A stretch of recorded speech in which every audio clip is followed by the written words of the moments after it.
শিক্ষক শিক্ষিকারা না খেয়ে মরে গেছে।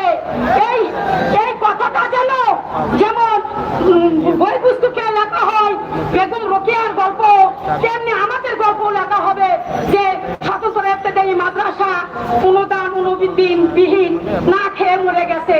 এরপরে যারা জন্ম নেবে তারা যেন ইতিহাস করতে পারে যে বাংলাদেশের ইবতেদায়ী মাদ্রাসার শিক্ষক শিক্ষিকারা না খেয়ে মরে গেছে।